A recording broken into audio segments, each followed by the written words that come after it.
টাকা পরিশোধ করবেন, তারপরে চাকা ঘুরবে।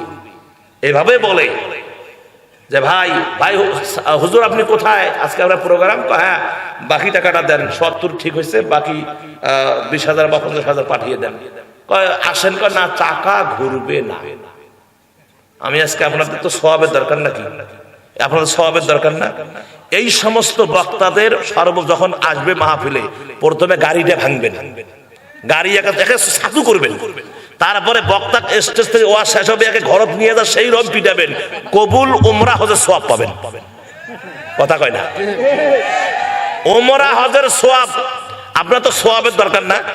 আবারও বলতেছি, যে সমস্ত বক্তা আগে টাকা টুকে নিয়ে তারপরে বলে যে আমি টাকা না হলে চাকা ঘুরবে না, ওই বক্তার গাড়ি এখন সর্বপ্রথম ছাতু করে দিবেন, গ্লাস মেলাস যা আছে লাঠি দিয়ে, ওখানে ভাল করতে 3 লাখ লাগে, এটা ছাতু করবেন। তারপরে ওই বক্তা ঘরে নিয়ে যায় সমানে পিটাইবেন, আল্লাহ আপনার আমল নামায় কবুল উমরা সওয়াব দিয়ে দিবে। আমি আনসারি ফতোয়া দিয়ে গেলাম। এই সমস্ত বদমাশদের আজকে ওয়াজের মঞ্চ এই অবস্থা হয়ে গেছে।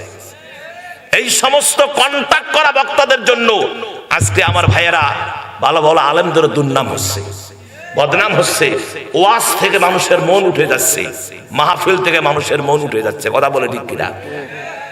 এই আরাকিব কোথায়? এই কালকে এটা এই আপনার, তুমি তো পরশুদিন যাবা বাসায়, এটা কাটছাট করে কালকে এটা ছাড়ি দিবা যে কবুল হজের কবুল উমরার সওয়াব যদি বক্তার গাড়ি ভাঙে আর বক্তা যদি পিটে। কথা বলেন? সম্মানিত হাজিরান,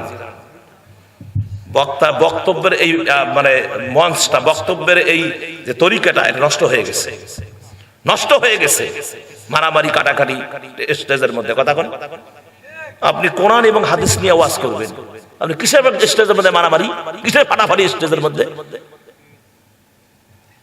ভাইরাল হওয়া লাগবে না? ভাইরাল হতে হবে। তুমি ওই দুনিয়ায় ভাইরাল হবা, আখিরাতে তোমার জন্য কিচ্ছু নাই। একটা মানুষের কয় টাকা লাগে? কয় টাকা লাগে একটা মানুষের?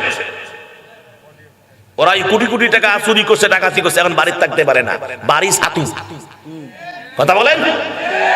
আলিশান শালিশান বাড়ি বানাইছে টাকা চুরি করে, দেশের টাকা বিধবাকে ঠগায়া, মানুষকে ঠগায়া, আন্দাজি পুলিশ পাঠায় দিয়ে ধরে নিয়ে যায়, 1 লাখ টাকার বিনিময়ে ছাড়ায় নিয়ে আসে, ওই টাকা দিয়ে বাড়ি বানাইছে, টাইলস কিনছে, পায়খানা বানাইছে, সুন্দর ডিজাইন করছে। আমার ভাইয়ারা বাড়ি আর নাই, ছাতু। ওরা আবার বাড়িতে থাকতে পারে না, ওরা পালিয়ে বেড়াচ্ছে। কথা বলে ঠিক কিনা? সম্মানিত হাজিরান, আমার দিকে তাকান। কি জানি বলতেছিলাম? ও, তাহলে এই কিতাবে কোনো সন্দেহ নাই। কাফেরেরা আমার রাসূলকে ধরে বলছিল যে তুমি যে এত প্রচার করো, এই কোরআনে সন্দেহ যে নাই বলো, আমরা এটা মানি না। তুমি যা বলতেছো সব সন্দেহযুক্ত কথা, মানি না। আমার আল্লাহ সুবহানাহু ওয়া তাআলা সাথে সাথে জিবরাইলকে পাঠায় আয়াত নাযিল করে দিলেন, সূরা বাকারার 23 নম্বর আয়াত। সুবহানাল্লাহ। আল্লাহ রাব্বুল আলামিন বললেন, ওয়াইন কুনতুম ফি রাইবিম মিম্মা নাযালনা আলা আবদিনা ফাআতু বিসূরাতিম মিন মিসলিহি ওয়াদউ শুহাদাআকুম মিন দুনিল্লাহি ইন কুনতুম সাদিকিন।